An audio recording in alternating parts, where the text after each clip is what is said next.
She was only 26, but already had everything she'd ever dreamed of. She had her job, her family. She had met this man that she loved and adored. They got married and had a baby all within the first year. She felt like she had the perfect life. Until it all came to a shocking end. I seen blood coming out of her face. She had multiple stab wounds. She might have been sexually assaulted. Did she have a stalker? There was a neighbor that would kind of hang around. She was a nice little lady. Something just wasn't right about this guy. She felt him to be a little bit creepy. Lonnie said he was always watching her. Or did her husband have something to hide? There was some sort of trouble in the marriage. You're gonna wake up Junior. I don't care. He was ready for them to live separate lives. It was all a facade. Only one thing is sure. It will take years and a scientific breakthrough to finally find the answers. Your DNA's on that murder scene.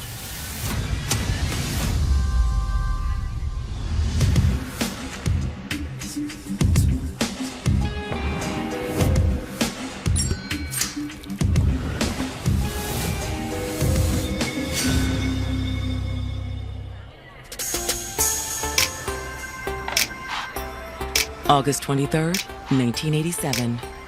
It's a warm Sunday in Hammond, Louisiana, a college town of 20,000 an hour north of New Orleans. It's known for one of the nation's fastest growing universities, Southeastern Louisiana University. There's still a tight-knit community of people who are locals, but it's definitely a college town. But that morning, it's not a student that's suddenly absent. It's 26-year-old wife and mother, Salonia Reed. On August 23rd, Reginald Reed made a call to Hammond Police because he said his wife, Lonnie, had not returned from a night out with friends. Hammond Police. Hi, I would like to file a missing persons report. Reggie said he stayed at home with the couple's 6-year-old son. Okay. And it wasn't until he woke up the next morning that he observed that she had not returned home. Is that normal for her? She's never stayed out all night like this before. And there's nowhere else she could be? No, not that I can think of. Okay, we just need to cover all our bases. He says she always returns home, especially before our son would wake up in the morning. Lonnie was very responsible, had a very close relationship with their son. So at that time, Reginald was frantic. This is not like her. I'm afraid something's happened to her.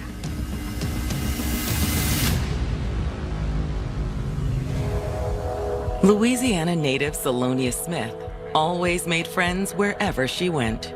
She was affectionately known to her family and friends as Lonnie.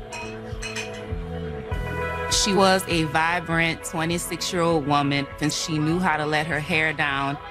However, she was no stranger to hard work.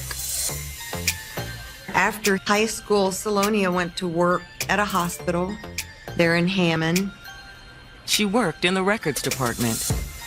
Her attention to detail and people skills served her well in the position. This also allowed her to create stronger relationships with her colleagues. And it was through one of those colleagues that Salonia first met Reginald Reed. The brother of one of her co-workers, Reggie, had recently come home from serving in the Marines. So I hear you're the MVP at your office. I don't know about that. Lonnie's not looking for love at that time. However, upon meeting Reginald, there was a connection there. Glad my sister introduced us. So am I. She found him attractive and charming and liked the attention that he showered on her. She fell in love with him with her, and they ended up having a really whirlwind romance. They also had shared interests and values. Family was very important to both of them. Reggie was also very involved in local politics. That's one thing my dad was big on politics. He worked significantly on other people's campaigns, whether it was state senators, governors, judges. He even dreamed of running for office himself one day. They both had aspirations to do well in life, and so that drive kind of connected them. And it wasn't long before fate took their commitment to the next level. When Lonnie found out that she was pregnant, she was overjoyed. And Reggie was just as thrilled. They got married and had a baby all within the first year. She's never been out all night like this. But now, not long after their son's 6th birthday, Reggie has called police to report Salonia missing. Reginald reported to police that she had been out with some friends. She said they was going out for a couple drinks. So he was worried because he didn't know where she was. He didn't have any way to reach out to her. All he can do is give police the name of the friend she was supposed to meet. He says she went out with her friend Darlene to a bar. He said he tried calling the bar, but it wasn't open yet. He's also unable to reach Darlene. I'll get that information up to the detectives. And I promise we'll do everything we can to find her. All right, thank you. But that's not a problem for the police. Hammond police were able to reach out to her. Hello? Yes, Miss Miller. But when the detectives reach Darlene, she's not sure why they're calling. Reggie said she was with me last night? Darlene says there must be some misunderstanding. Lonnie and I didn't have plans last night. Okay. It wasn't like they just canceled at the last minute. They had not seen one another for several weeks.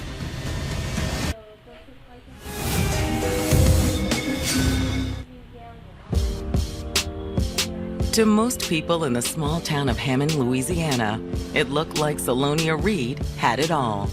I'd like to see a little bit more. She had met this man that she loved. She had her job, her family, her child. But now, Lonnie is missing. And the friend she was supposedly with the night before says that she hasn't seen her in a couple of weeks. So she was very surprised that Reginald assumed that Lonnie was with her. We've been meaning to hang out for some time, but things never worked out. Reggie said you guys were together. They both had busy schedules, and so it was difficult for them to hang out. Maybe Reggie misunderstood and thought we were going out? She also told police that she wasn't familiar with the bar that Reggie mentioned. Maybe Reggie mixed me up with someone else? Okay. Thank you, Miss Miller. Sorry. Thank you. Their first lead a dead end. The detectives wonder if Reggie had been completely honest with them. Maybe he'd done something to Salonia and made up the whole story about how she hadn't come home last night. Or was it possible Salonia had been lying to her husband? Could she have told her husband she was going to be with someone and was really meeting someone else? It could explain why she hadn't come home last night. Even though one spouse is saying the relationship is perfectly fine, it's always a possibility that there could be something nefarious going on. But before detectives get the chance to circle back to Reggie, they get a new lead in the case. My husband was on a walk this morning. A woman brought a wallet into the police station and said, hey, my husband found this woman's wallet. She said her husband found it lying in the ditch like it had been tossed out of a passing car. It had all of these credit cards and personal information in it, and this woman just wanted to make sure that she got that wallet to authorities. And after the desk sergeant looked at the identification inside the wallet, he passed it along to the detectives. Woman dropped this off lost and found. Figured you might be interested. The wallet turned out to belong to Salonia Reed. That's a big break. Come look at this. Being that she brought it to us, that kind of gave us a place to start looking. But it also raises some disturbing questions. How did her wallet end up over in a ditch? It's starting to look like there might be some foul play involved. Hoping to learn more, the detectives head to the location where the woman's husband found the wallet. It wasn't far from Reginald and Solania's home. Now, this is in 1987. There aren't things like surveillance video, but as detectives, we still want to look for any type of clues that we can.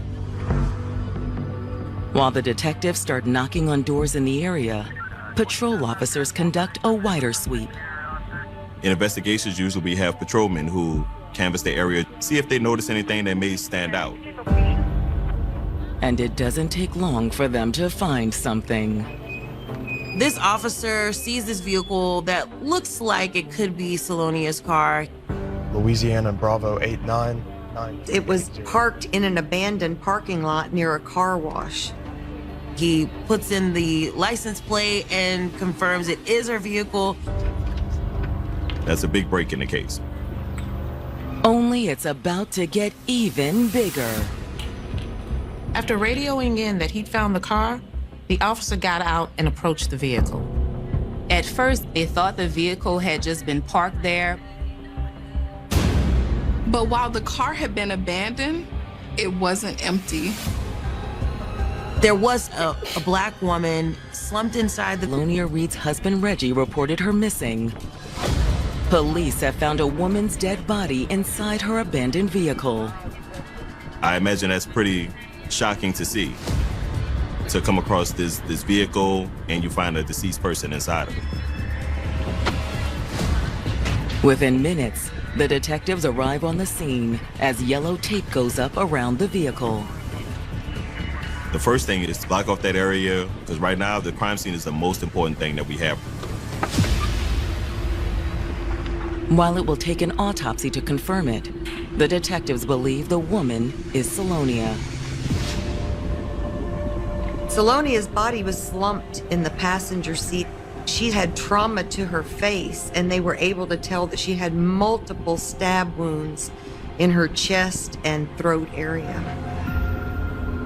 But they noticed it's not really a knife-shaped stab wound. It could be something smaller, like a screwdriver. They also suspect that she might have been sexually assaulted. After the coroner's team removes the body, the detectives conduct a search of the car. They don't find much evidence, but they do find a small cigarette butt.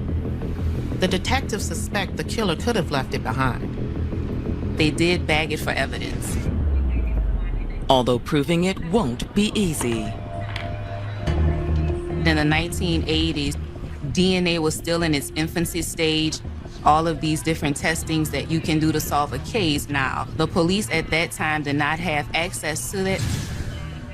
Then, while crime scene investigators arrange for the car to be towed to impound, the detectives contact Lonnie's husband.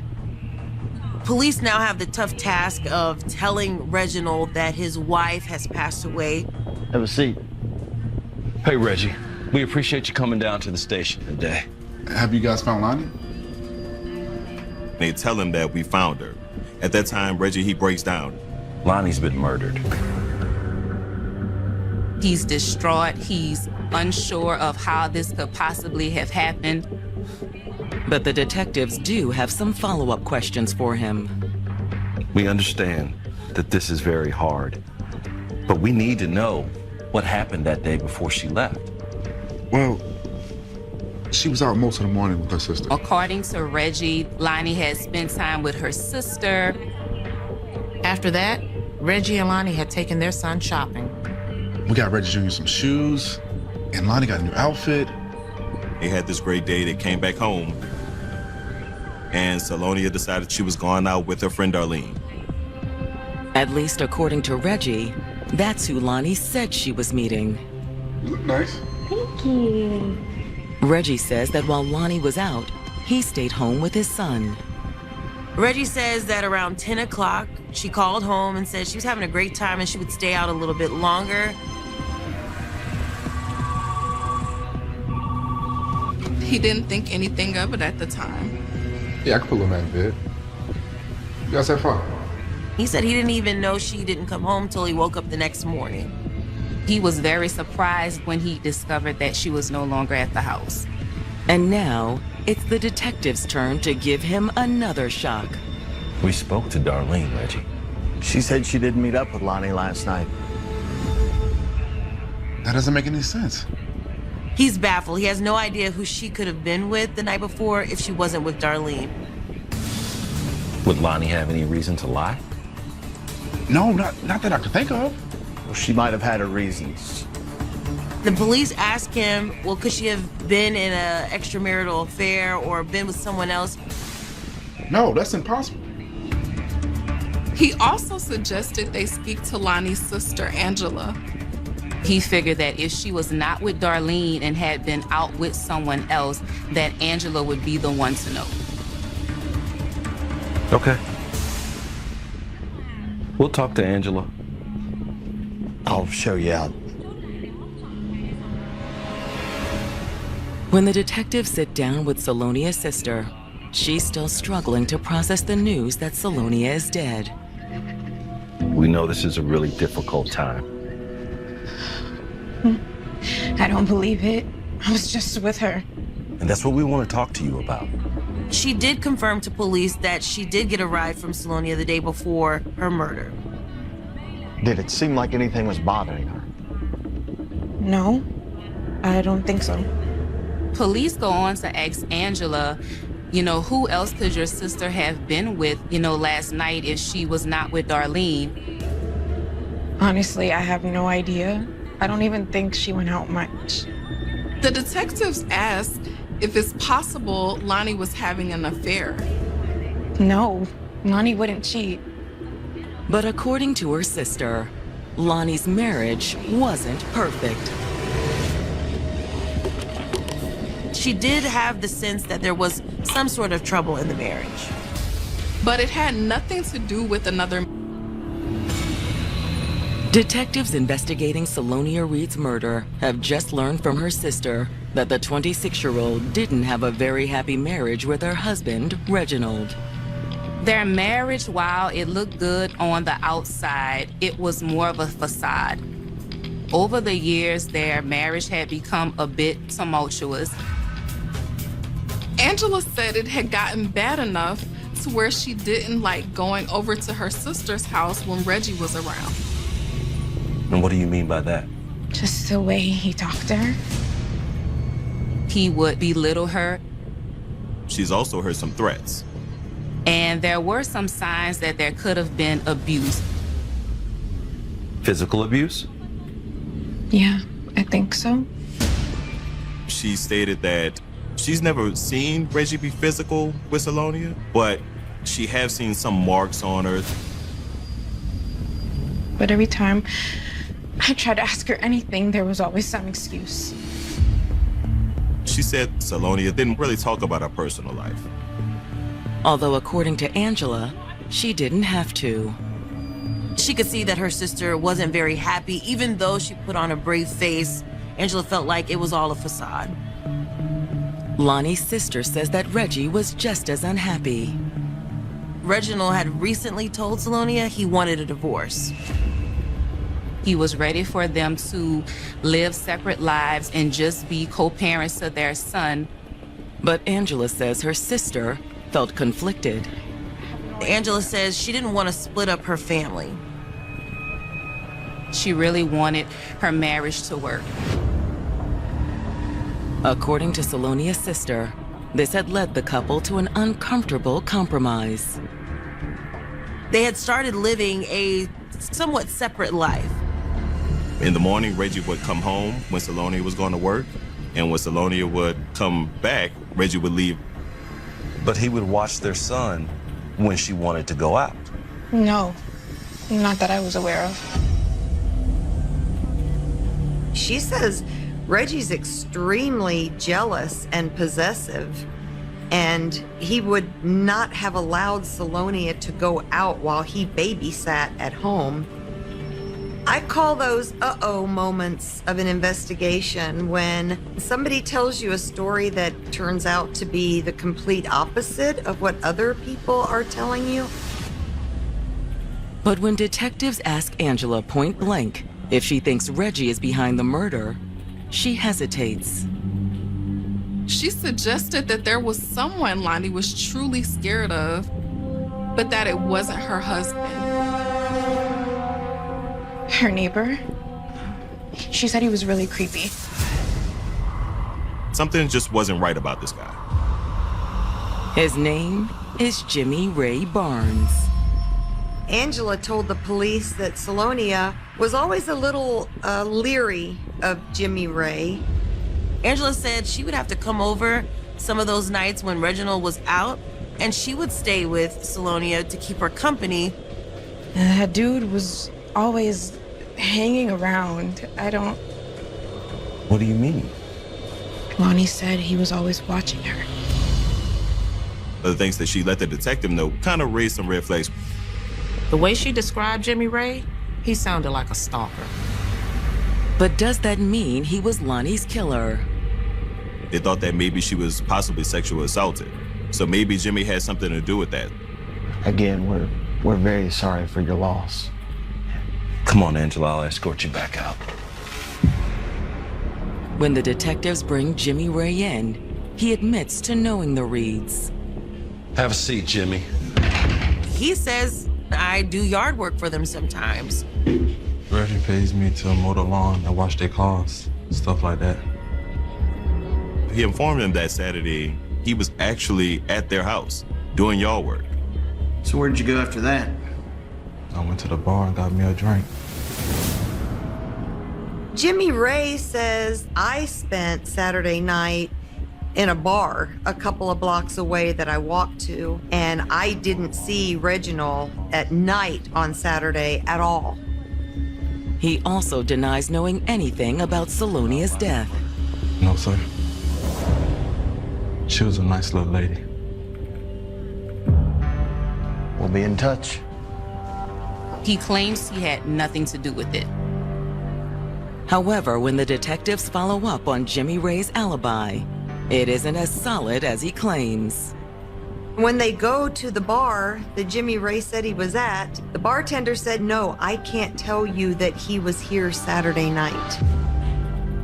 They couldn't find anyone else who saw him at the bar that night either. But just as detectives are starting to suspect Jimmy Ray, they get an unsolicited call from a local insurance agent. Homicide. He said a client of his had recently come by and was trying to cash out on several insurance policies. There was 5 policies totaling upwards of $700. We want to get out a lot of the stories about raising so many exceptional young men and women. I'm like you, I'm speechless, and I don't really want to leave. Drop it. Detectives investigating Salonia Reed's murder have learned that her husband Reginald has made inquiries about cashing in on her life insurance. Altogether, he was looking at receiving over $500,000. What was interesting about these insurance policies is that 3 of them had been written only days before the murder. Could that insurance payoff be a motive for murder? That's 500,000 reasons to kill Salonia. Several of the policies pay double in the event of an accidental death. Reginald wanted to make sure that the policies covered accidental death. Like he knew something may happen to the victim really soon. However, a compelling financial motive and rumors of a troubled marriage aren't enough for an arrest warrant. It's not about what you know. It's about what you can prove in court. Everything was circumstantial evidence. Until, as the news of Salonia's murder spreads, Homicide. the detectives get another break. A woman called police and said she had seen something suspicious happening the night of August 22nd. That's the night Salonia disappeared. The woman tells the detective she had been pumping gas at the convenience store near the car wash and vacant lot where police had found Salonia's body. And she said these two guys caught her eye because they were acting so oddly. They were walking from the car wash into the wooded area, back and forth. Kind of acting like they were scared to be seen. Then, a few days later, she'd seen a story about Salonia's murder in the newspaper. When she saw that Salonia's body had been found in that very location, she came forward to the police. And the detectives suspect they know the identities of the two men the woman saw. Police decide to make photo lineups of Jimmy Ray and Reginald to present to the witness, and lo and behold, that witness picks out Reginald and Jimmy Ray as being the two men that she saw the night that Salonia disappeared. Which suggests that the detectives aren't just investigating a murder. They're also investigating a conspiracy. The detectives do believe that Reggie and Jimmy have something to do with this homicide. Maybe Reggie promised Jimmy Ray some of the insurance money if he'd helped him get rid of Salonia's body.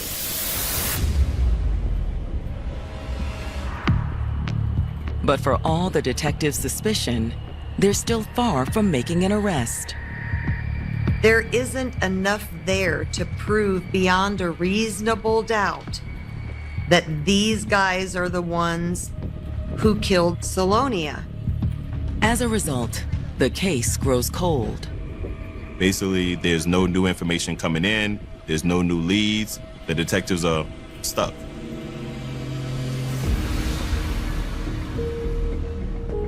Not long after, Jimmy Ray Barnes moves out of state and settles in Alabama.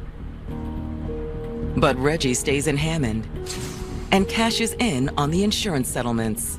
Reginald was able to cash in on those large insurance policies. He then goes on to live a very prominent life.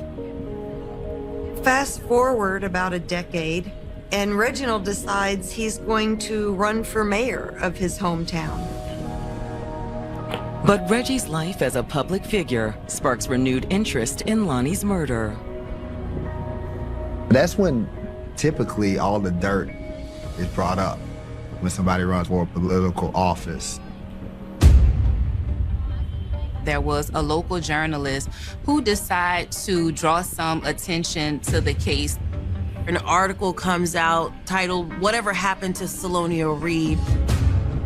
In it, the article revisits the rumors that were going around when the murder occurred, insinuating it only could have been Reggie who had done it. Reggie dismisses the story as nothing but fake news. He still continues his campaign. It was very busy, campaigning. We were trying to make it happen. People still gravitated towards him because of his charisma. But in the end, the dark cloud of Salonia's murder may have cost him the race. When Reginald lost the election, it was only by very few votes. Despite that, Reginald never again ran for public office. He just kind of fades off into the wind. But while most around Hammond had all but forgotten Salonia's murder, the police were merely biding their time. Sometimes we have to wait. It's not until early 2012, 25 years after the murder occurred, that they finally reopened the case. They decided to send the cigarette butt that had been recovered out of Salonia's car off to the lab to see if a DNA profile could be made. Detectives are hoping that new modern technology will give them some sort of DNA confirmation on who actually killed Salonia Reed. The DNA profile from the cigarette butt is put into the FBI's database. It came back with a hit. The DNA that was extracted from that cigarette butt matched a DNA profile in the system. Turns out it's not Reggie's DNA, but it's almost as good. It linked back to take a case to a prosecutor. It's the opinion of the prosecutor whether or not you have a case that's strong enough to take to a jury. And then in the end, it's the opinion of the jury if the case has enough evidence for them to vote to convict. Believe it. For the first time, police working to solve the almost 25-year-old murder of Salonia Reed have physical evidence connecting one of their primary suspects to the crime. Over the decades, there had been advancement in DNA testing. And so that cigarette butt that was collected in the 1980s became a huge break for the case. The DNA comes back to Jim, the creepy neighbor. So this cold case is actually back hot. Now all the detectives have to do is find Jimmy. At this point, years later, Jimmy has moved to Atlanta.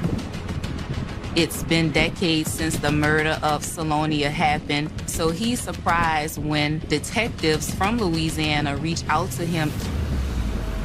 He agrees to sit down for an interview, however. Are you willing to answer questions at this time? Yeah, but I ain't got nothing to hide. Initially, Jimmy denied knowing anything about what happened. But that wasn't good enough for the detectives. Your DNA's on that murder scene. Don't believe that. I'll tell you. What other reason would I want to drive 7 hours from New Orleans here to put a swab in your mouth to get your DNA? I don't know what to say about it right now. It'll definitely tell us things, but I don't know what it means. While he denies that he had anything to do with it, he did go on to state that it was Reginald that he believed was behind Salonia's murder. In fact, Jimmy Ray claims that Reggie tried to get him to do it. He tells a story of how a couple of days or weeks prior, Reginald had actually reached out to him, offering him $50,000 to kill his wife. Did he have $50,000? I don't know. He said he absolutely told Reggie no, that he would not participate in that. Is that something that I could bring you back to Louisiana and put you in court and you testify?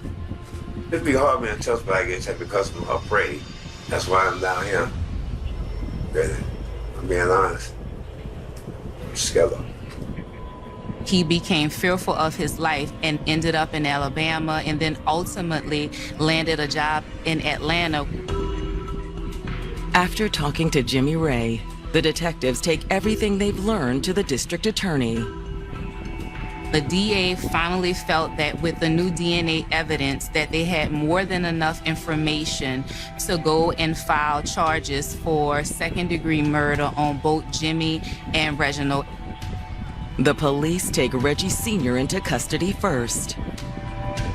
I was working and I get that call from the jail, and it was my dad. And he was held on a $250,000 bond. So at that point, I didn't know what to think. Jimmy Ray is also arrested in Atlanta and extradited back to Louisiana. Once the detectives had Jimmy Ray in custody, they applied a little pressure. Anytime you have more than one person involved, somebody almost always agrees to cooperate to save themselves. Jimmy comes clean. He tells the detectives that on that Saturday night, he was contacted by Reggie. I need you to meet me ASAP. He said, Jimmy Ray, I need you to go to my mom's house and get her car and meet me here at the car wash. I need you to meet me at the car wash across from the gas station. All right. Jimmy Ray says he'd done what Reggie asked. I drove over there. Her car was already there. Salon car was already parked there. According to Jimmy, she was in the passenger seat. I seen blood coming out of her face, out of her nose. But he did have an explanation of why his cigarette butt would be in Salonia's car. He had to set that up and that cigarette butt was put in there. Jimmy told detectives he thinks that cigarette butt was planted there to frame him.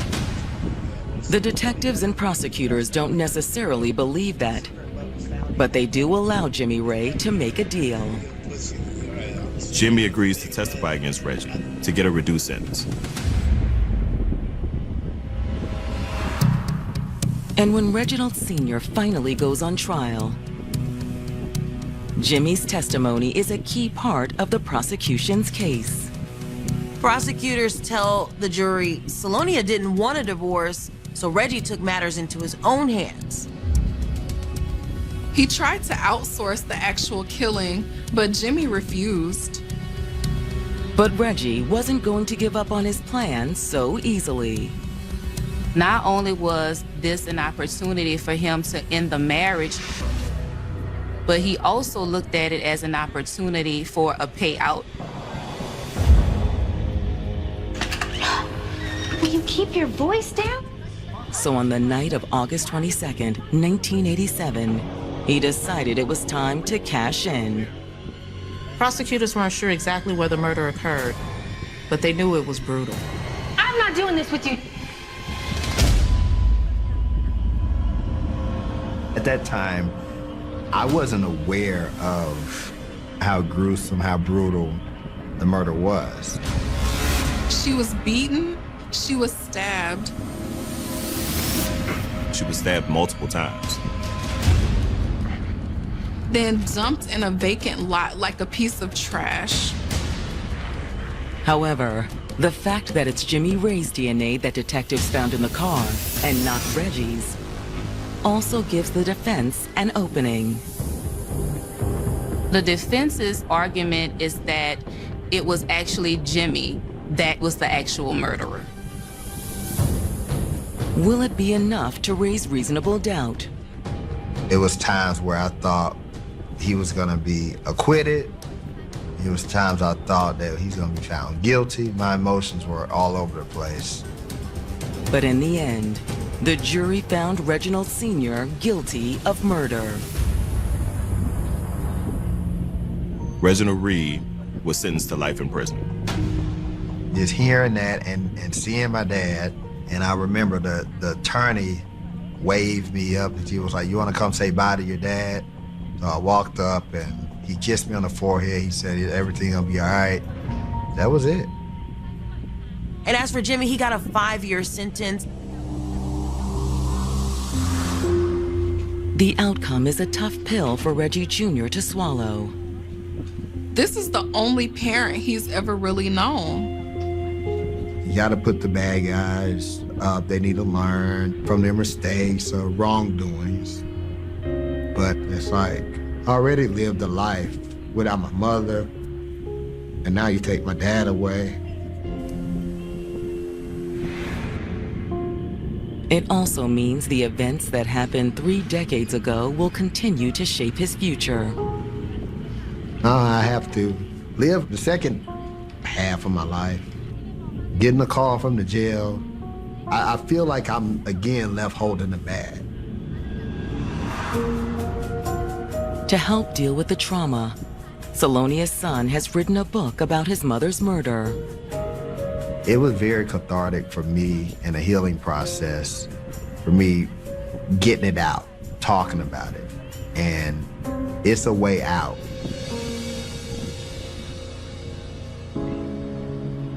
It's also a way to honor the memory of the mother he lost far too soon.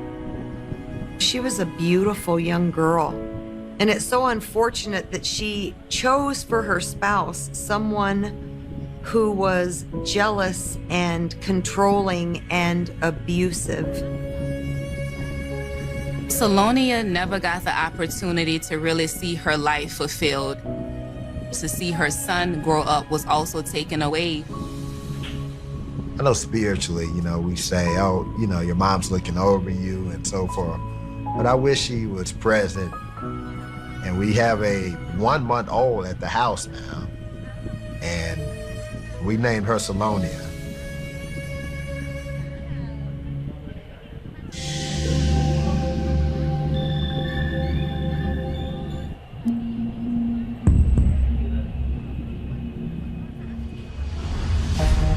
In the suburbs outside Atlanta, a chilling murder rocks the community. The Camp County Police need your help identifying a group of men accused of killing a security guard. He tried to stop him and they shot him. This was an execution. A young detective must piece together It was right here. Fire him. an unbelievable whodunit. You think you're one step closer and you go 2 steps back. It was crazy. A grainy video with a key clue. We knew at the time we were looking for quite a few guys involved in this. Puts the investigation on a path. I think I see the suspect's vehicle. Riddled with deception. I wasn't in the... When you're young and free, it feels like the world is your oyster. And nothing is off limits. But some desires in life shouldn't be gratified and aren't worth the risk, especially if they come with a warning label. If you begin flirting with danger, it might just flirt back, wrapping you in its grasp with no way out.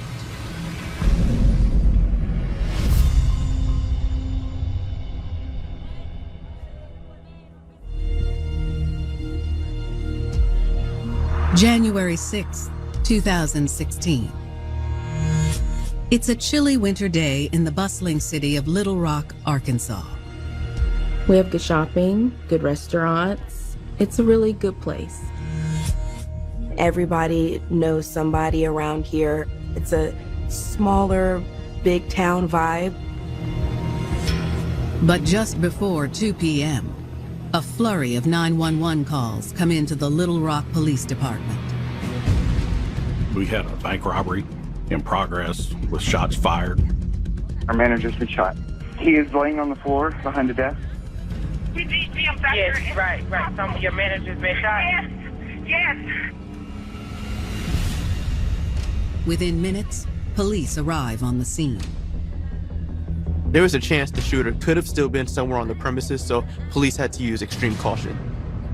Officers enter the bank with guns drawn. Anytime we have a situation where shots have been fired and we're not sure if the suspects have cleared a building, we handle it as though the suspect is still in there and still armed. Once inside, police see the bank manager lying on the floor, surrounded by blood.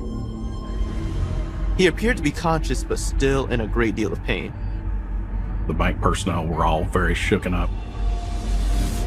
People are so concerned because they have no idea if he's going to make it. I really, in my mind, thought we were going to lose him, and that was terrifying. Officers rush to assess the manager's wounds, while others fan out to speak to witnesses. And when they do, they'll discover the shooter wasn't alone. He had an accomplice.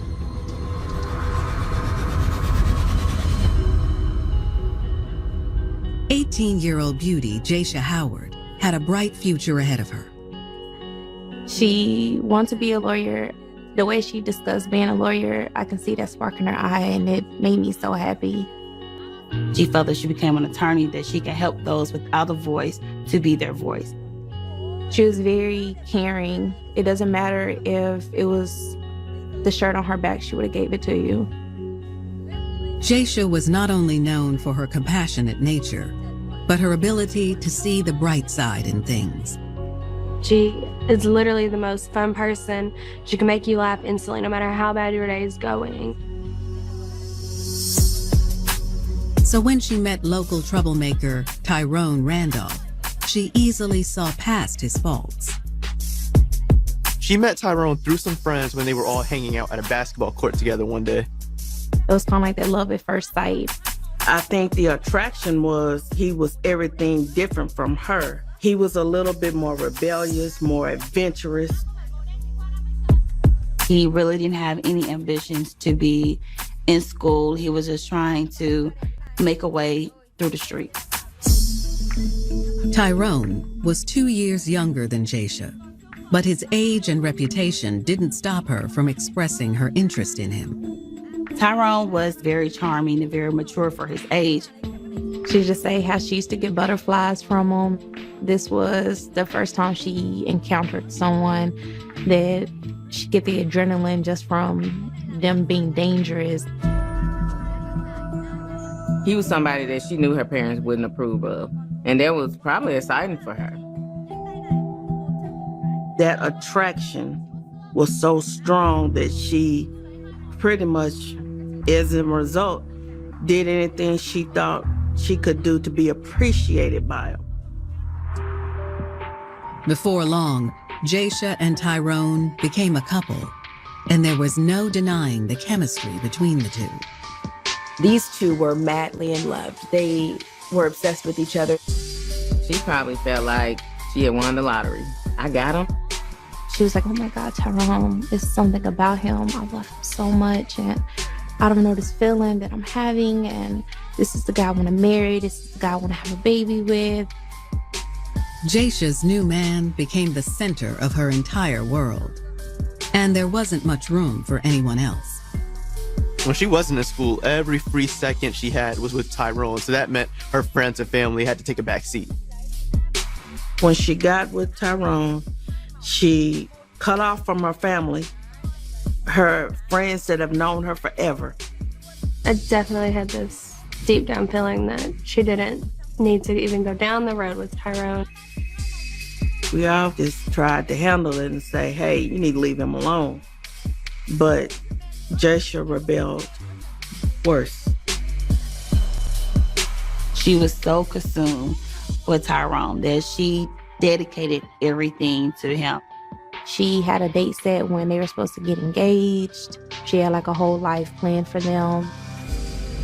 Little did Jaisha know, the perfect future she was planning with her man would come at a lofty cost. She was willing to do whatever it took to be there for him because she felt like she was in love and this was who she wanted. She's putting her freedom on the line and possibly her life. January 6, 2016, Little Rock, Arkansas. Police are investigating a robbery turned shooting at a local bank. Mr. Lewis, who's the bank manager, had been shot. They find 43-year-old Sam Lewis on the ground with blood rushing out of his shoulder and his hand. It's a clean through shot on him. Goes through his shoulder, clips his finger, pretty much severs his finger. Fortunately, Sam appears to be in stable condition. I knew that I was severely injured, and I was just determined not to die there on that bank floor. As they wait for EMTs to arrive, Sam and his co-workers tell police what happened. The suspect entered the bank, approached the two tellers that were working at the counter. He was wearing a clown mask. He came in the door waving a huge sawed-off shotgun, and my tellers were absolutely frightened. He demands the money. She's able to get almost $3,000 for him. He received the money, and he's going towards the door, and I'm thinking, oh God, it's almost over. He's gonna take this money and bolt out the door. But that's not what happened. He's walking out, and then he stops abruptly and looking to his left, which is where Mr. Lewis was sitting. We essentially locked eyes, and that's when something just told me he's about to shoot. And the next thing you know, the weapon fired. It seemed like everything went in slow motion, and I remember going from the chair to the floor. My shoulder was numb, I could see blood, and I looked at my hand and I could see bone and tissue. My finger was nearly severed. No one is sure what prompted the shot, but police know they need to track down the gunman before he hurts anyone else. Detectives are concerned they don't know if he'll do this again. Before they can look far, police catch a lucky break. Someone could actually see the gunman running away from the bank and could identify not only the getaway car, but also his accomplice.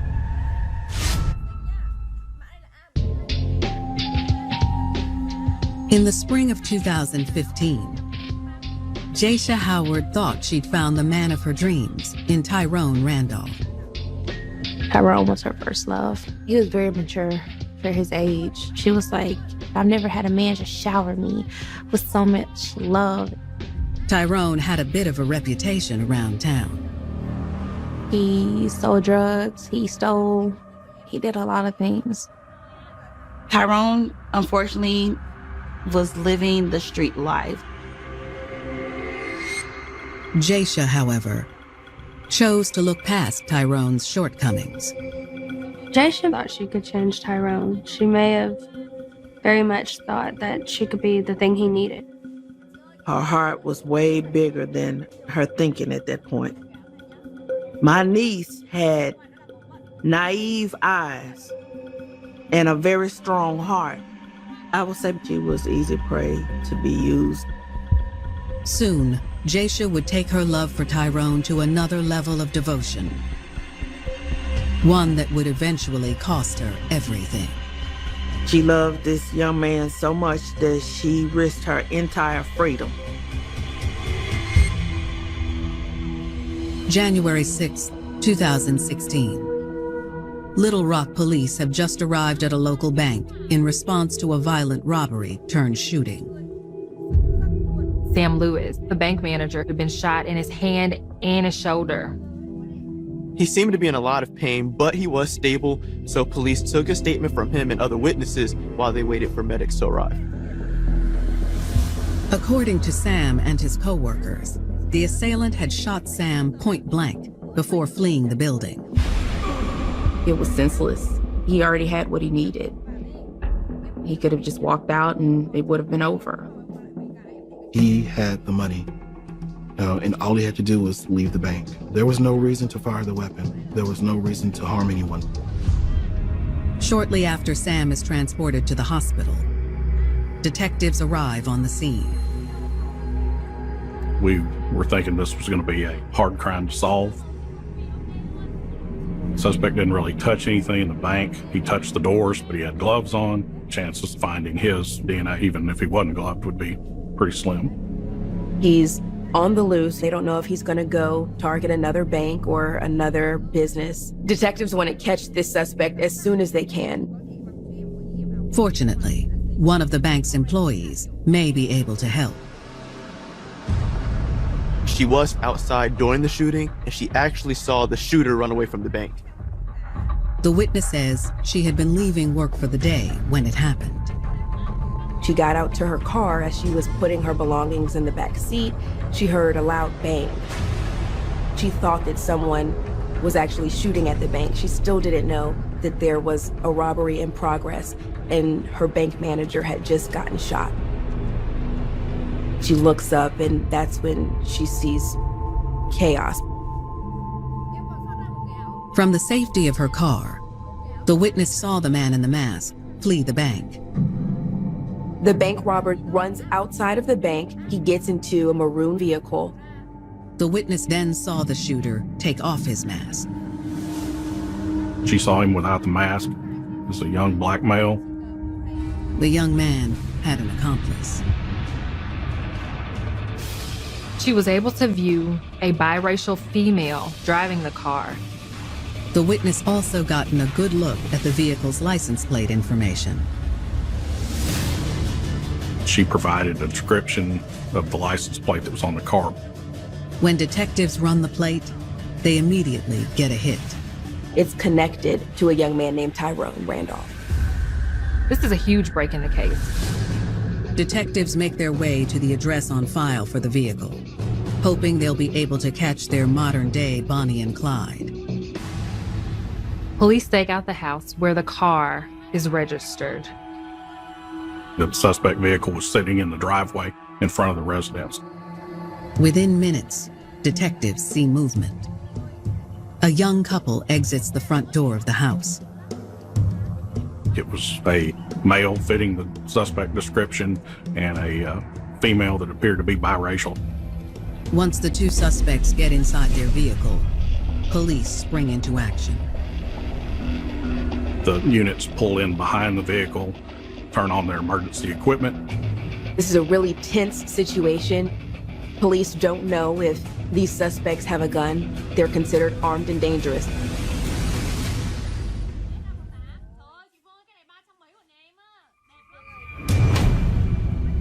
January 6, 2016. Little Rock police have just located suspected bank robber Tyrone Randolph and his female accomplice. Tyrone went into the bank to rob it, but then ended up shooting the manager, Sam Lewis. And they believe the woman was his getaway driver. Now, police have the two suspects in their crosshairs. The car is surrounded. I'm sure the teenagers are feeling frightened, scared, anxious. They order the driver to toss the keys from the vehicle, then open the door from the outside. Police officers command them to put their hands up, to get out of the car, to turn around, and to back up slowly. The young couple does as instructed. The female identified herself as Jasha Howard, Tyrone's girlfriend. She just kept saying, you know, what's this about? Why are you doing this? We ain't done nothing. She was playing dumb. She was not going down without a fight. She didn't want to admit to anything. Tyrone, however, appears to see the writing on the wall. He had his head down, and he said, I know what this is about. We placed them separately in two different patrol units so that they could not talk to each other.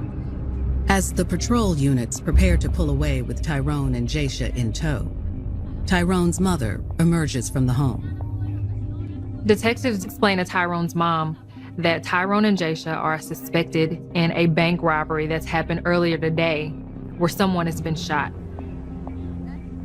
She was pretty unhappy at that point with Tyrone, it appeared. She was concerned about the well-being of the person that was shot. The detectives ask about Tyrone's relationship with Jasha.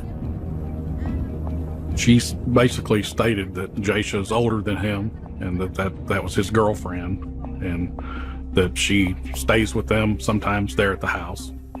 She knows that her son is a little rough around the edges, but Jasha was a sweet girl, a good girl. Tyrone's mom said the two were smitten. They loved each other.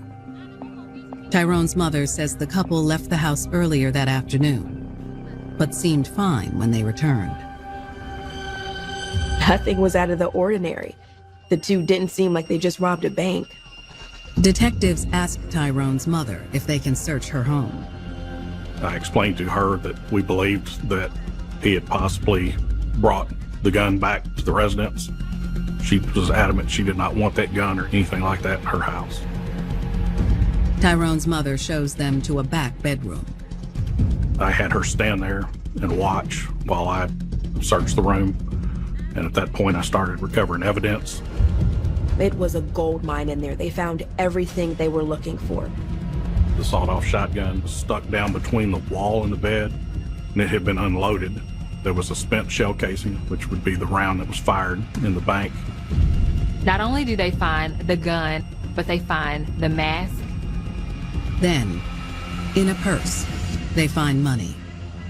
A lot of it. They assumed it must have been Jasha's purse. They find the nearly $3,000 that had been stolen from the bank. Also, I found a saw, which to me would indicate that's what they used to saw the barrel of the gun off with. With the evidence piling up, detectives hope the two suspects ultimately confess. It helps to have good, solid evidence prior to questioning. A lot of times they'll realize quick that the game's over. Back at the station, detectives start with their suspected shooter, Tyrone Randolph. You actually indicated that you wanted to talk about what happened and try to help yourself. Is that correct? Yes, sir. He was very, almost methodical in the way he spoke. He had a deep voice for a young man. He really showed no emotion. Tyrone agrees to tell all in hopes of a lesser sentence. He is singing like a bird. He's telling them everything from beginning to end. According to Tyrone, he and Jaisha needed money ASAP because Jaisha was pregnant. He said they weren't ready for this and they didn't have the money to support a child. It kind of got to me. I don't have a job. I'm only 16. I'm not in school. Based on that, he had gotten this plan to do something to get money, which was to rob a bank. Tyrone says he knew he needed a gun to pull it off, so he enlisted Jaisha's help. Because he wasn't old enough, he got Jaisha to buy him the gun. Tyrone tells detectives that once Jaisha bought him the gun, he manipulated it. He tells police that she was in the room when he sawed the shotgun off. After that, Tyrone says Jaisha drove him to the bank. When she parked, I said, look, I'm finna go make some money. Tyrone told Jaisha he would be back in that spot in 5 minutes. He put his mask on and gets the gun. He heads to the bank. Tyrone admits that inside the bank, he was terrified. The whole time I'm thinking, Lord, please help me get through this. Just hurry up and get it done with. I was trying to get the money and go. That's all I was in for. Tyrone claims it was shaky nerves and sweaty hands that led to the shooting. He said he tried to readjust his hands because he felt like the gun was slipping and it went off. Tyrone says shooting the branch manager was a complete accident. I didn't mean to shoot him, but the gun went off. I did not mean it, sir. Detectives are skeptical of Tyrone's claim that the shot he fired was an accident. I don't believe it was an accident. He claims that his hands were sweaty, but he had gloves on. Not to mention, Tyrone's statement directly conflicts with the victim's account. The bank manager said he meant to shoot. He had the money, so the only other thing to do was fire the weapon. Detectives hope that by speaking to Tyrone's girlfriend, Jaisha, they can get to the bottom of things. Jaisha had a choice. She could either lie about everything that happened and protect herself, or she can tell the truth. But when detectives sit down with Jaisha, they'll learn that she had a history of riding for Tyrone.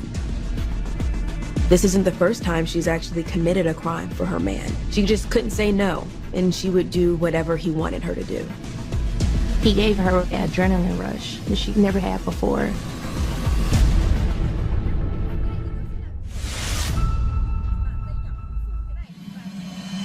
January 6, 2016. Authorities in Little Rock, Arkansas, have teenage couple Tyrone Randolph and Jaisha Howard in custody for a violent armed robbery that took place just hours earlier. They made out with about $3,000 and a man was shot in the process. Tyrone has confessed to detectives, but they aren't so sure he's telling them the whole story. He says Jaisha was pregnant. They were going to rob the bank and get enough money for their new baby. He told police he never meant to shoot someone. It was an accident. Detectives are eager to see if Jaisha's version of events matches her boyfriend's. Just from her demeanor during that arrest, detectives think this is going to be an uphill battle to even try to get the truth out of her. She kept trying to act like she didn't know what was going on. Pretty sure she knew exactly what was going on. Detective Martin has his partner take the lead with Jaisha. I felt like with Jaisha's demeanor that she would be more receptive to speaking to a female detective. You're in a relationship with Tyrone Randolph, is that correct? Correct. He's been your boyfriend for how long? A year.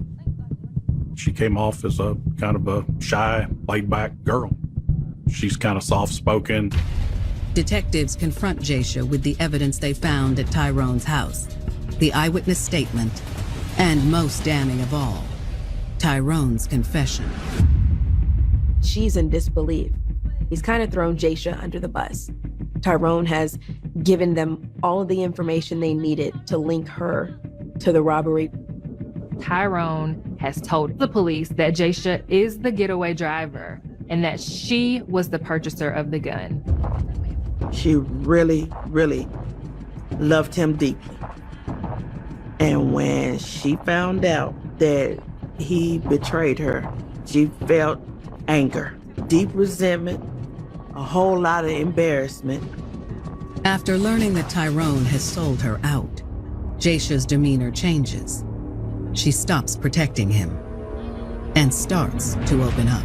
She says Tyrone had a habit of taking things that were not his. Jaysha admits that recently, Tyrone started enlisting her help in his illegal shopping sprees.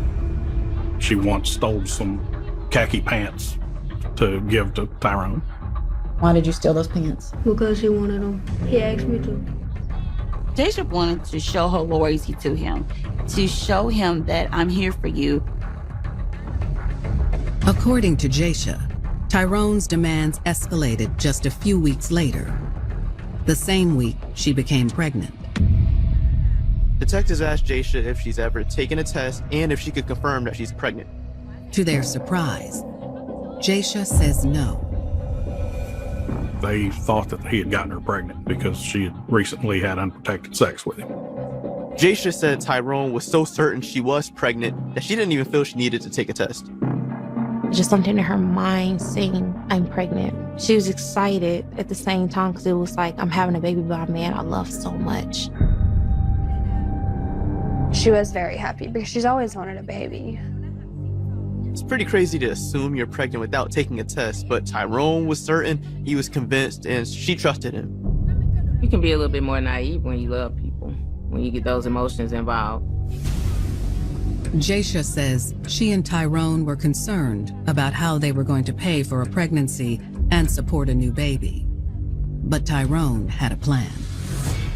He said, we'll go rob this and we'll have money for our child and we'll get out of here and we'll start our new life.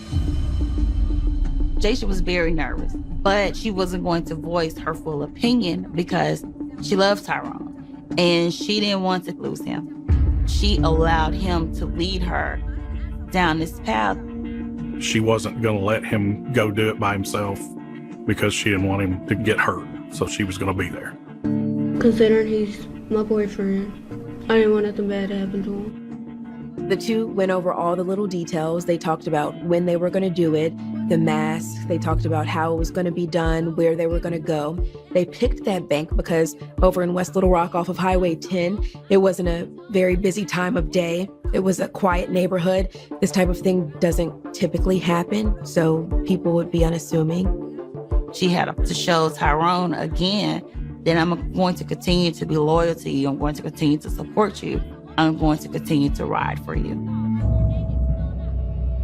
Jaysha confirms that Tyrone instructed her to buy the gun and that she watched him saw it off. Some women feel that they do whatever their men ask them to do, that they're actually winning, when a lot of times they're actually losing. Jaysha says after they were finished manipulating the gun, it was time to put their plan into action. He said, are you gonna ride? He said, you're not gonna get in no trouble, baby. In that moment, Jaysha made a choice that would change her life forever. Can't just leave him. I couldn't. She's risking her freedom. She's risking everything that she has worked for. Jaysha says the shooting was never part of the plan. But when Tyrone came back, she knew what she needed to do. I think Jaysha knew that this is it, that there's no turning back.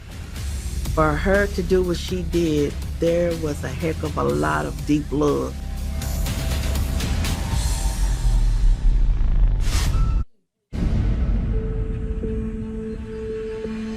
January 6, 2016. Little Rock detectives are interrogating 18-year-old Jaysha Howard about her connection to a violent armed bank robbery turned shooting. Her boyfriend Tyrone admitted to his role as the shooter and her role as the getaway driver. Jaysha concedes that she agreed to help Tyrone with the robbery after the couple came to an alarming conclusion just a few days after having unprotected sex.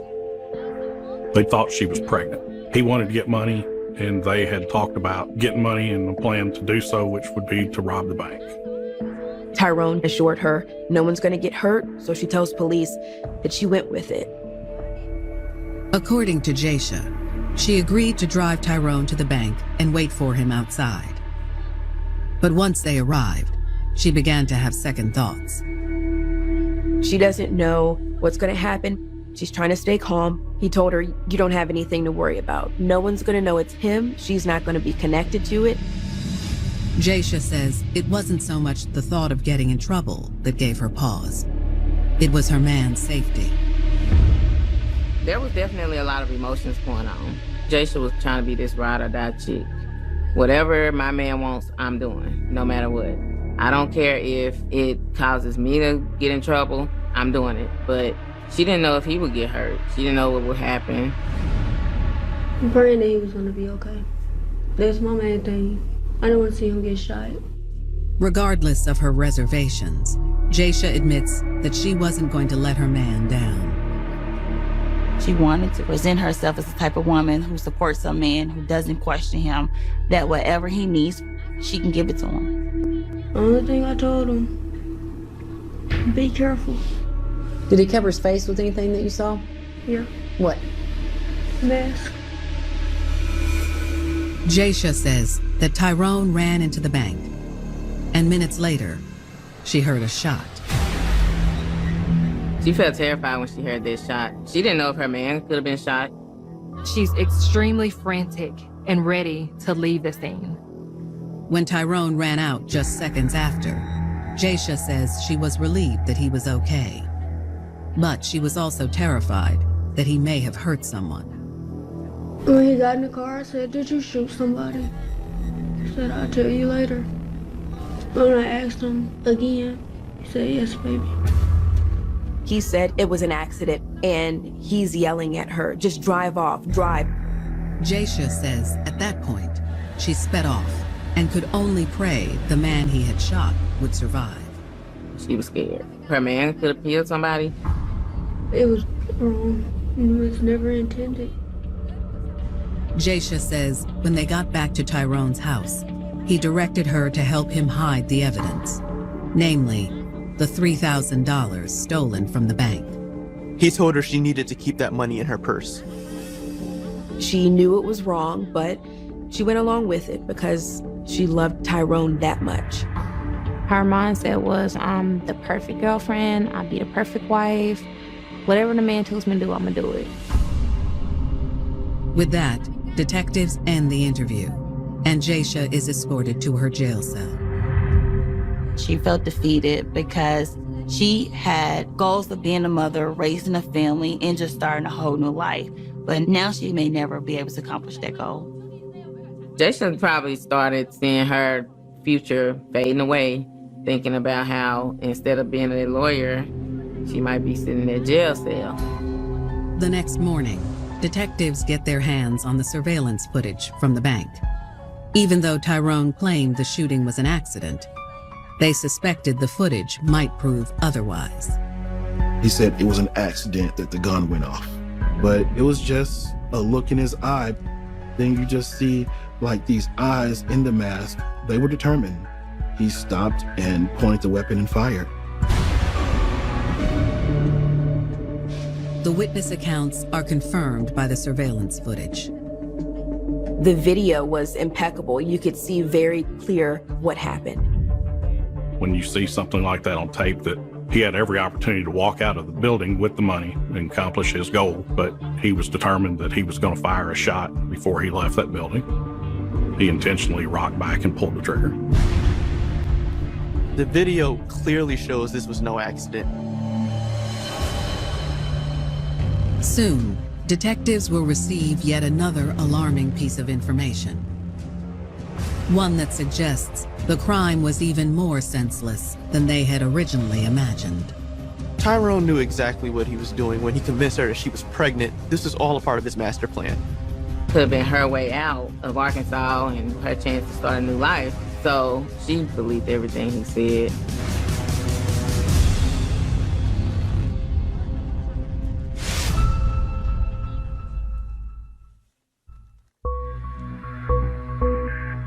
I just wish the love that she had for him that was so tremendously strong. I wish she had loved herself 10 times harder and got out of that car and said, hey, I'm just not gonna do this. This is what I'm not going to do. I just think she got taken by the storm. I mean, completely blindsided. She really loved him.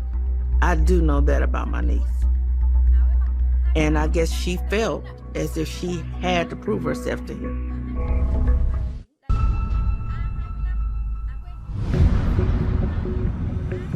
January 7th, 2016, Little Rock, Arkansas. 18-year-old Jaisha Howard and her boyfriend, Tyrone Randolph, are in custody for their involvement in a violent bank robbery turned shooting. The shooting victim and bank manager Sam Lewis survived, but the witness testimony and video shows that this shooting was intentional. His eyes looked determined. He was on a mission. He had the money. All he had to do was turn and leave. So for him to discharge that rifle that day, it was unnecessary. Soon, detectives receive even more alarming information. They ordered a pregnancy test for Jaisha to take while she was in jail, and got word it came back and it was negative. She wasn't pregnant. I feel bad that she found out she wasn't. Because it's like all this could have probably been avoided. Detectives surmise Tyrone may have tried to make Jaisha think she was pregnant as part of his overall plan. He may have been planning this robbery all along, and he convinced Jaisha that she was pregnant so that she would actually help him. Jaisha Howard and Tyrone Randolph are charged with attempted capital murder, aggravated robbery, battery, and theft of property. On top of that, Jaisha is charged with furnishing a deadly weapon to a minor. Due to the violent nature of this crime, the prosecuting attorney's office authorized me to charge Tyrone as an adult with attempted capital murder. Jaisha's friends and family are shocked that their loved one has gotten wrapped up in such a violent crime. There was nothing that could have prepared me for that day to tell me my niece had went to rob a bank. I remember crying and just crying all day long because every time I turned around, somebody was posting it on Facebook or how Jaisha did this, how Jaisha did that. I saw on the news, the Bonnie and Clyde of Arkansas, and I'm just like, wait, this is Jaisha. October 2016. In a pre-trial hearing, Tyrone and his attorneys try to put everything on Jaisha.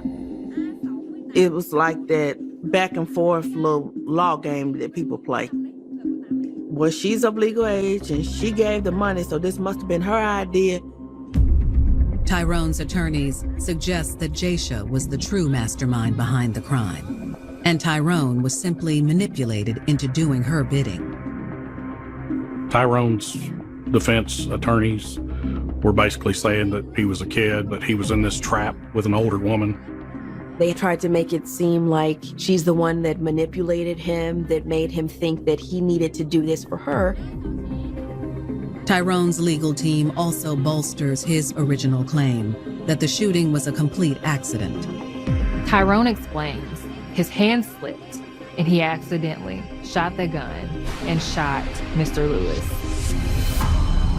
However, the evidence and witness statements are more than enough for the judge to refute Tyrone's stance.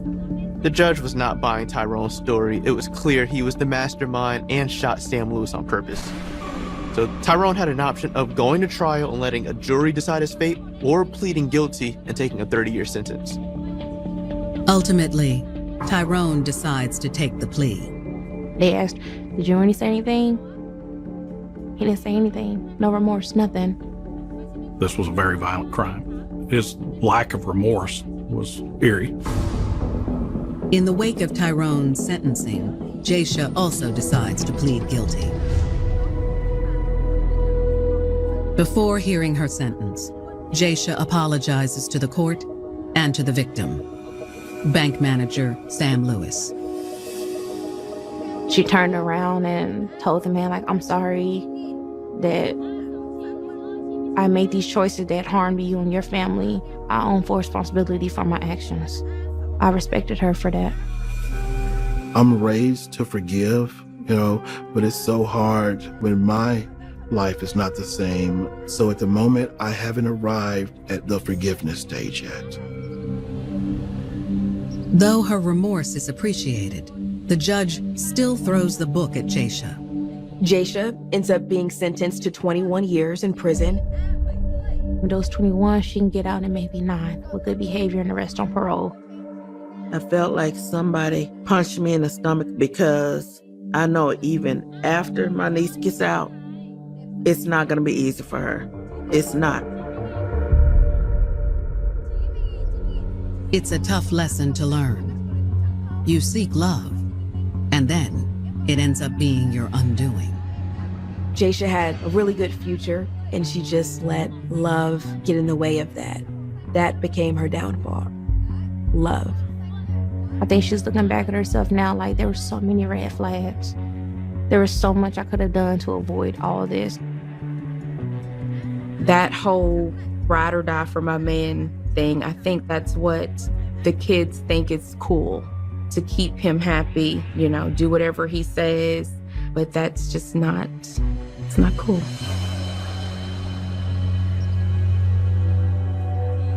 When you're young, it can be tempting to flirt with danger. It feels harmless, and the rush is exciting. But if you're not careful, danger can grab hold, and the grip is tight. Before you know it, you're being pulled down deeper and deeper until you're... It's a sticky summer night in the waterfront city of Norfolk, Virginia.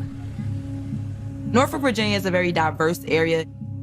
Norfolk has the naval base, so it's a big, heavy naval presence in that area.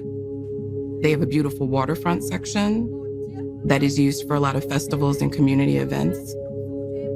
But Norfolk also has a dark side. Norfolk has been known to have a crime problem in the past. Per capita is one of the higher crime rates in the country. At 11:45 p.m., sirens ring out as police rush to an abandoned parking lot on the east side of town. A young 911 caller needs help, and he needs it fast. He's frantic, he's frightened. He and his friend had just been robbed at gunpoint. When first responders arrive, they make contact with the 911 caller, 21-year-old Daryl Howard, and his unresponsive friend, 19-year-old James Robertson. Daryl Howard and James Robertson had been severely beaten. James's life hangs in the balance, and they're just hoping that they can get him to a hospital on time. Soon, police will learn this brutal beating was actually an orchestrated attack, with an unlikely suspect at the center of it all. She was willing to do anything and everything that she could to make sure her man was happy.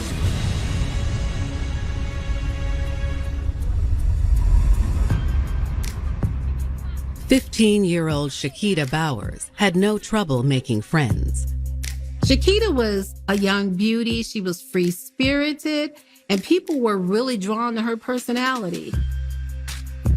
Shakita Bowers was much of a social butterfly. She liked to hang out with her friends and just surround herself with peers and overall just have fun. Shakita had this sense to please others and always put everyone before herself and her own needs. Like many teenagers, Shakita was still trying to figure out her path in life. At 15, you're still trying to find yourself. You're trying to figure out who you are. Your biggest thing that you're trying to do is set a footprint in the world. And in the spring of 2007, Shakita met someone who seemed like he could help her do just that. 18-year-old Curtis Newby. He was in control of how he carried himself. He was confident. And Shakita just could not deny what she saw. Curtis had a unique look, an edge to him that intrigued Shakita. He clearly didn't conform to anyone else's standards. There was something about Curtis's confidence that attracted Shakita to him, something she never experienced before. All the butterflies are there. Being 15 and this guy comes over to you and is paying you some attention, it makes you feel good. It makes you feel important, makes you feel seen and heard. They exchange numbers and Shakita's like head over heels. Like, wow, somebody is looking at me. Somebody wants to talk to me. Somebody is interested in me. And things just kind of went from there. The couple started dating, and Shakita began to feel the glow of romantic love for the first time in her life. It was definitely a notch in her belt to be tied to Curtis. Being in love with Curtis was very intoxicating to her. She began to fantasize about what a future would be like with him. This was definitely an addictive feeling. Shakita fell hard. Shakita's feelings were so strong, she decided she was ready to go all the way with Curtis. That first sexual encounter can be very intoxicating because you feel like that lasts forever. For a female, that is a gift, typically that we give to those that we feel are going to be there for our lifetime. At 15 years old and you're losing your virginity for the first time, he's the one. You guys are going to be together.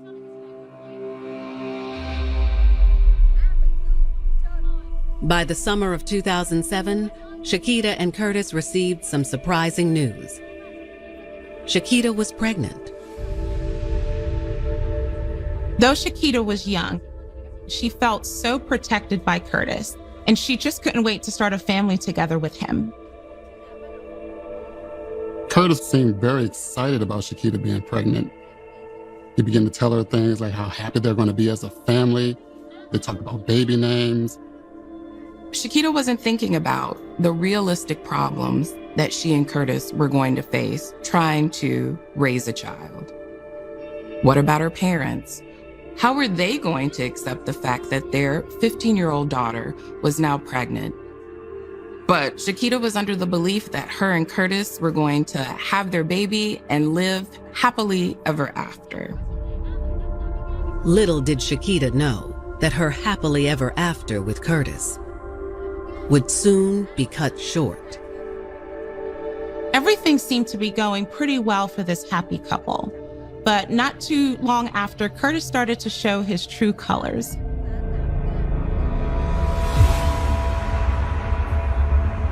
July 27th, 2007. Norfolk police are at the scene of a violent robbery where two young men, Daryl Howard and James Robertson, were severely beaten and left for dead. Daryl had definitely taken a beating, but it was his friend that was in critical condition. With the two victims en route to the hospital, police are scouring the scene for clues. Detectives want to find any evidence that might exist. But unfortunately, the only evidence the assailants left behind are some tire tracks. The race is on for investigators to track down a lead. Was this a random robbery gone wrong? Or were Daryl and James targeted? I don't think she expected that it was going to end up like this.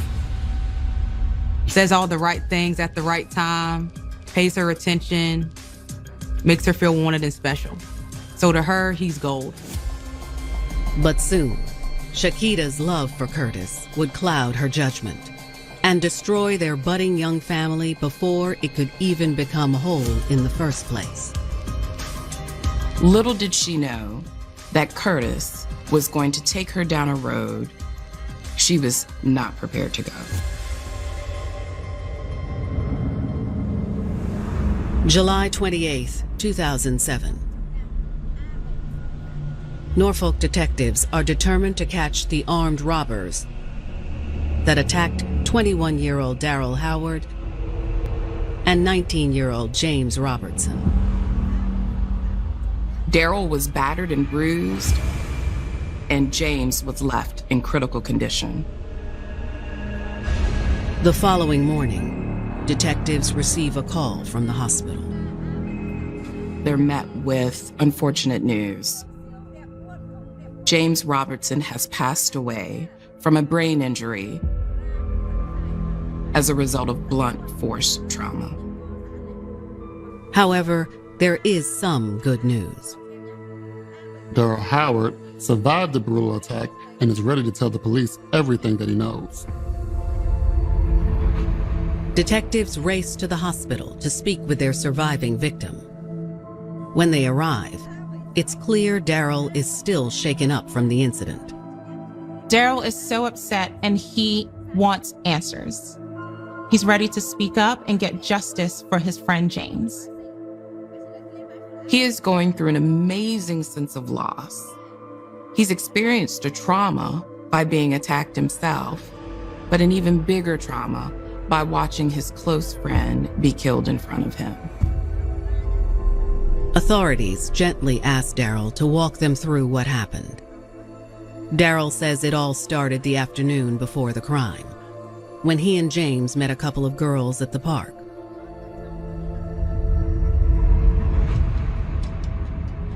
And the two women introduced themselves as Shakita and Ebony. They definitely had a vibe going on. They were laughing and talking with each other, flirting very heavily. Shakita told them that they were having a party around 11:30 p.m. and that they would love if the two of them could come out. Daryl and James promised they'd be there. They were both excited to have a night out and get to meet new people.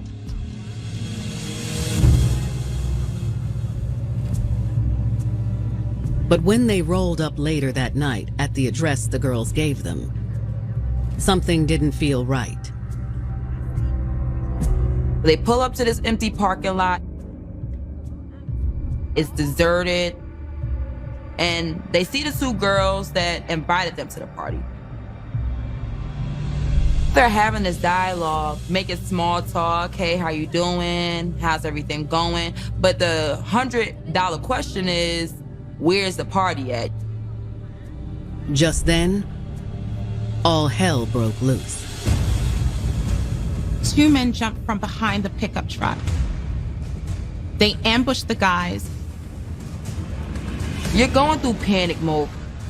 Am I gonna be able to get out of this? How do I escape from this? Am I gonna live? The assailants pistol whipped Daryl and James to the ground. They were in a state of shock and panic, lying on the ground, bleeding heavily. The armed man tells Shakita to check their pockets. Daryl says that's when it really hit them. The girls were in on it. I cannot even imagine betrayal, fear, because now at this point, you don't know what's going to happen. They were having a party that night and they were invited to come over. They were very excited to be able to spend some time with them the rest of the night. But that evening, when the young men arrived at the address Shakita gave them, something felt off. When they showed up around 11:40, they were surprised that they ended up in a remote parking lot on the east side of town. There's no party. And from there is when everything just changed. That's when two men jumped from behind the parked pickup truck and ambushed them. They pistol whipped, stomped, and kicked on the victims. When one of the gunmen ordered Shakita to begin rifling through their pockets, Daryl and James realized this had been her plan from the moment she met them. Daryl said he knew in this moment the girls were in on it and had set them up. He was feeling betrayed. He was also feeling scared. He had come there in good faith, and now he was lying on the ground being robbed. But even after Shakita took their wallets, the horror wasn't over. Daryl said that he took several kicks and pistol whips right to the face. He said when he looked up, he saw one of the men was repeatedly stomping on James's head. It was horrendous, horrific, terrifying. Daryl thought, is he going to live? He's going to die. What can I do to help? And then just like that, the attack was over. Before he knew it, one of the women screamed, "Let's go." And the two men hopped in the truck and drove off. As soon as he was sure they were gone, Daryl called 911 and tried to help James. He's devastated he couldn't save him. In Daryl's case, he felt extremely guilty because he was the one that lived. He told detectives that he wished more than anything that he had been able to save his friend. He told them that James was a good person and that he did not deserve this. Survivor's guilt is a real thing. It sits with a person for a long time. It's when a person feels like they could have done more to help someone in a traumatic moment, even though they have done everything that they possibly could have done at that very moment. Fortunately, Daryl is able to give detectives a detailed description of the four assailants and the truck they were driving. Detectives assure Daryl they'll do whatever it takes to track them down. The pressure is on for the detectives to find answers. Police immediately issue a bolo for the assailant's white truck.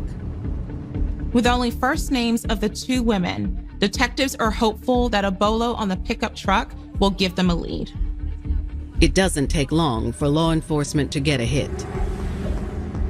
Within 24 hours, it was noted that a truck matching the description had been spotted in a Norfolk neighborhood. Detectives head to the neighborhood and set up surveillance.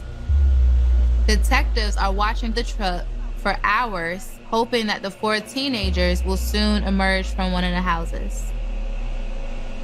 Eventually, detectives see a young male and female walking towards the truck that match the description given to them by Daryl. Police quickly surround the shocked and unsuspecting teens. They were scared. They didn't know what to do. They look at each other as if, oh my God, we're caught.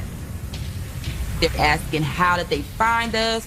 Who snitched? Who told? July 2007.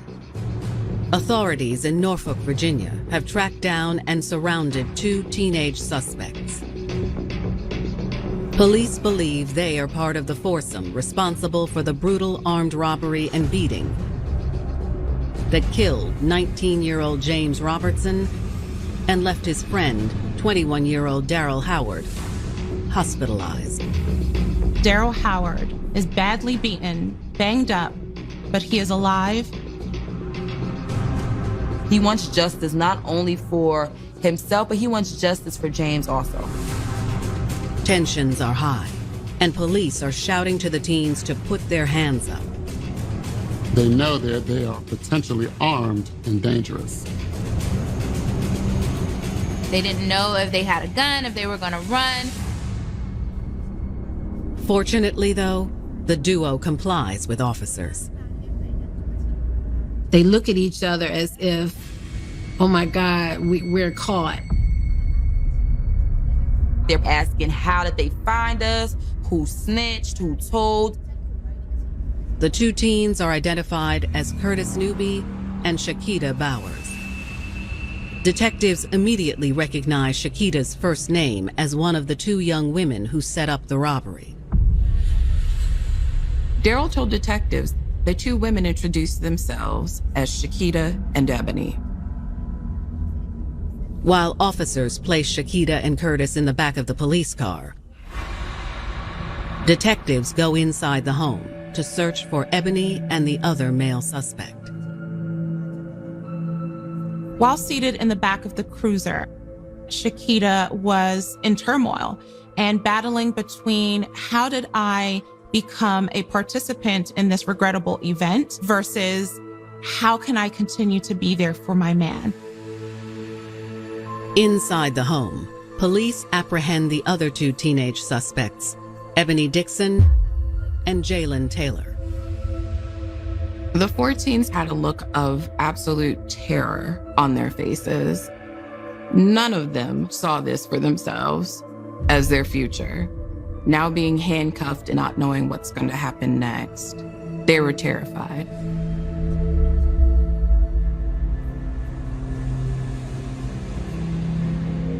Back at the station, detectives run background searches on their 4 suspects. They discover Shakita and Curtis are a couple. The detectives are trying to put 2 and 2 together and realize that Curtis is Shakita's boyfriend and that Ebony and Jalen are their friends. Neither of the girls have prior convictions on file. Shakita never had any kind of run-in with the law. Squeaky clean record. Same with Ebony. But while the girls have clean records, Curtis and Jalen are no stranger to trouble. Curtis and Jalen did have some run-ins with the law, some kind of gang affiliation. When detectives are ready to begin interrogations, they decide to start with Curtis.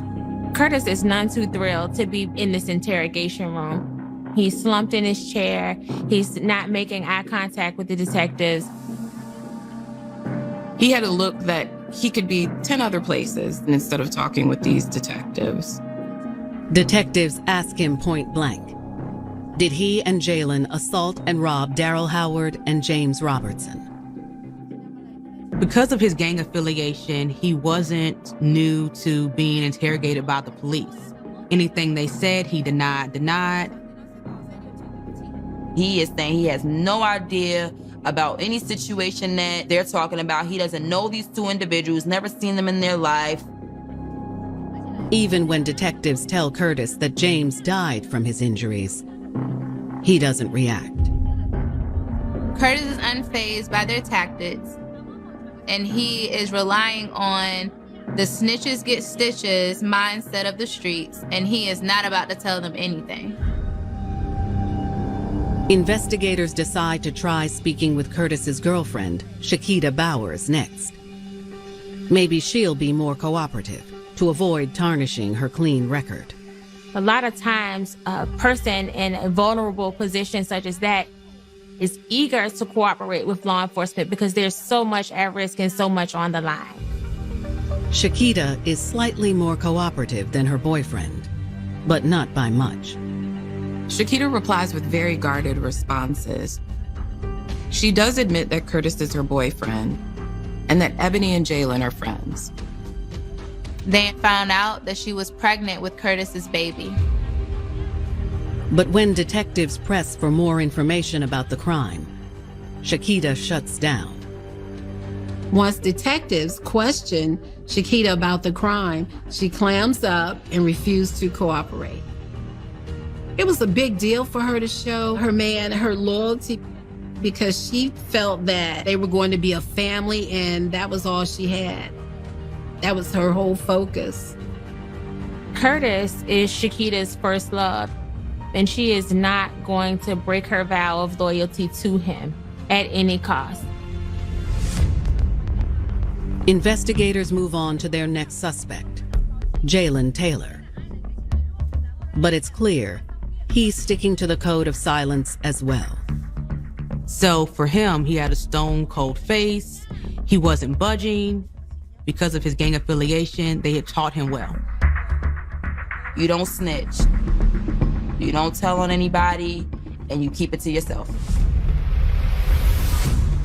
Detectives are beginning to lose hope in unraveling this vicious crime. But when they sit down with Ebony Dixon, they'll finally start getting somewhere. Ebony breaks down. She's terrified. She's riddled with guilt. She's not the one that's about to have a baby, and she doesn't have to worry about protecting her. Police have 4 teenagers in custody for their suspected involvement in the armed robbery of 2 young men, 19-year-old James Robertson and 21-year-old Daryl Howard. Daryl Howard was banged up but alive. James Robertson had died in the hospital. Curtis Newby, his girlfriend Shakita Bowers, and their friend Jalen Taylor have all refused to cooperate with authorities. They have that street code of, not snitching. So you do what you got to do. This is survival mode. The 4th suspect, 17-year-old Ebony Dixon, is investigators' last hope to get some answers. Detectives then move on to their last and final suspect, Ebony, and they realize this is the time to amp up the pressure. They are determined to get the truth to what led to the armed robbery. Investigators spell out how important it is for Ebony to cooperate. If she comes clean, they may be able to help her. Ebony begins to cry. She begins to shake. She was just terrified that someone had actually died from this. Now Ebony is breaking down. She's upset. She's scared. At this point, she decides to own up. According to Ebony, it all started on the afternoon of July 27th, just hours before the murder. She was hanging out with Shakita at the park when Curtis came to meet them. Shakita and Curtis have been fighting a lot. Most of the fights were about money. He was stressed about their unborn baby and how they were going to financially take care of this child. Curtis said that they flat out just couldn't afford the baby. He is explosive. He is completely irate and beside himself, and he is drilling it in them that they have to do something, that they are desperate for money, and something has to happen quickly.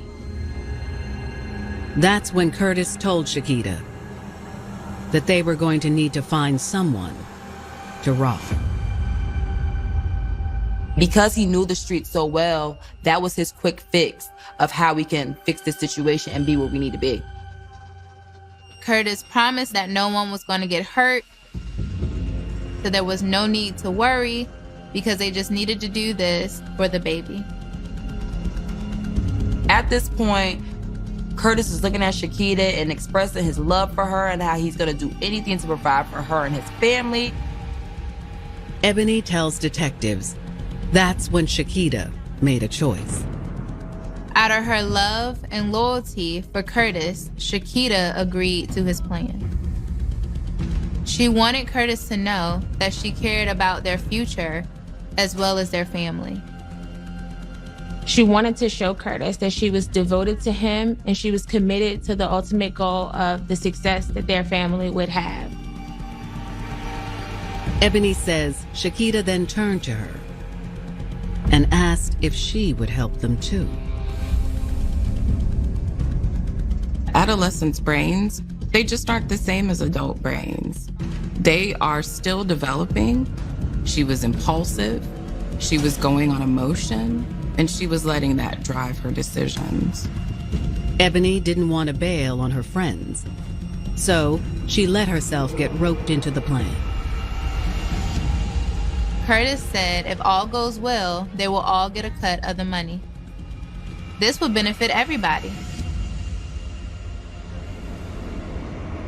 Ebony tells detectives that Curtis Newby convinced her and Shakita to lure 2 men to rob. The girls thought they'd found the perfect targets when they spotted Daryl and James later that afternoon. They dressed nice, they looked nice, they had on the latest sneakers. They looked like they had money and they came from money. They invited the guys to a fake party that night and gave them the address of the remote parking lot. Curtis decided he needed backup and brought Jalen. Ebony said she was so nervous. They were passing around a bottle of alcohol to kind of calm their nerves. They've been drinking. They've come up with this master plan to have this get-rich-quick scheme. This is not a recipe for success.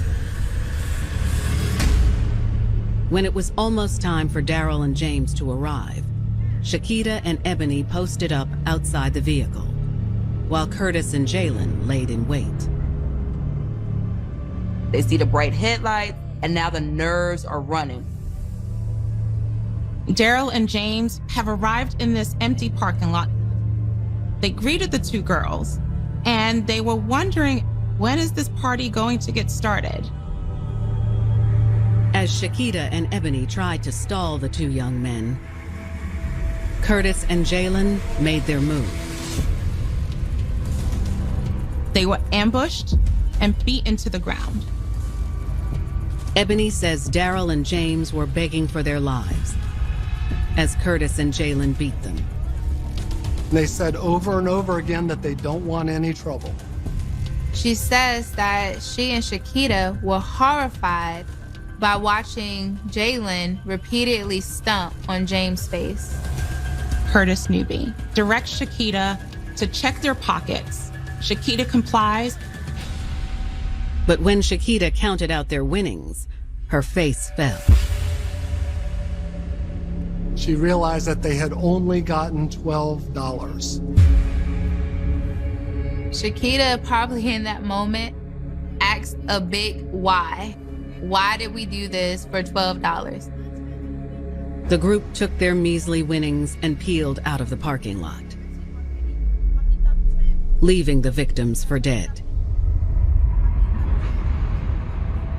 Ebony regrets the whole thing and wishes that she could take it back. She never intended for anyone to get hurt. Detectives are glad they were able to get the full picture from Ebony. It appears Curtis Newby was the true mastermind behind this callous crime. Regardless, all four suspects will have to pay a price for what happened. They conclude the interview and Ebony is forced to go. July 28, 2007, Norfolk, Virginia. Detectives have just spoken with 17-year-old Ebony Dixon, who has admitted to her part in the robbery turned murder that took the life of 19-year-old James Robertson and left 21-year-old Daryl Howard in critical condition. The impact of James' death is far-reaching. It rippled through his family. Thanks to Ebony's statement, police now believe 18-year-old Curtis Newby is the mastermind behind the crime. And they hope they can convince his pregnant girlfriend, Shakita Bowers, to confirm Ebony's account. Detectives give Shakita one last chance to cooperate, as well as protect her and her unborn child's future. The detectives slide to Shakita Ebony's statement, and at this point, Shakita's face drops as if she's seen a ghost. When she knows that the detectives know these intricate details, she's much more inclined to just spill it and give it all up. Shakita finally confesses to her own role in the crime. But to investigators' surprise, she still won't implicate Curtis. She does not incriminate her man or anyone else involved. She loves him and she's gonna protect him by all means, even if that means that her future and her child's future is flushed down the drain. She didn't tell the whole complete truth. She was still covering, she was still protecting her man. Regardless, Ebony's confession and Daryl's statement give prosecutors enough evidence to press charges. And despite their age, all four teens are tried as adults. Ebony Dixon was charged with first-degree murder, malicious wounding, and robbery. She was sentenced to only 6 years because she chose to cooperate with authorities and testify in court. Every time she testifies, she risked her life. She had to be held in solitary confinement in the jail because the threats to her. So that sort of cooperation with those risks are highly rewarded. Curtis Newby is convicted of first-degree murder, robbery, malicious wounding, and use of a firearm. He is sentenced to 58 years in prison. The court doesn't go easy on 16-year-old Jalen Taylor either. Jalen Taylor was convicted of murder, assault, and racketeering. He is serving 35 years in prison. But 15-year-old Shakita Bowers' punishment is perhaps the most surprising of all. After she pleads guilty to robbery, murder, and malicious wounding, Shakita is sentenced to 40 years in prison, with 15 years suspended. She doesn't have to be the one who actually laid the blows on the victims. If she's present and aiding and abetting, she is, under the law, just as guilty as the person who threw the punches and committed the violent acts. She will not be eligible for parole until she has completed more than half of her sentence. Shakita ended up having her child behind bars, who is now in the custody of her family. Because of one bad decision, Shakita Bowers will spend the better part of her life in prison, away from her family and her child. She is never going to be able to see her child play, ever see her child go to school, ever see her child do all of the things that moms want to see their children do. 7 young lives were impacted by this one dumb teenage mistake. They're going to be haunted by the thought of, if we could have just took the wallets and left. Shakita Bowers' loyalty to Curtis, the love, being head over heels and smitten by this bad boy who was gang affiliated and made her life so exciting, led her to a place of trouble that overall ruined her life.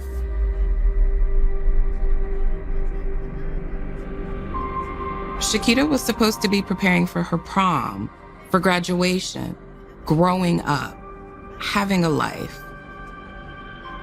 But instead, because of her love for Curtis, she was manipulated and made a horrible decision. Because of this, she'll spend the rest of her life paying for it.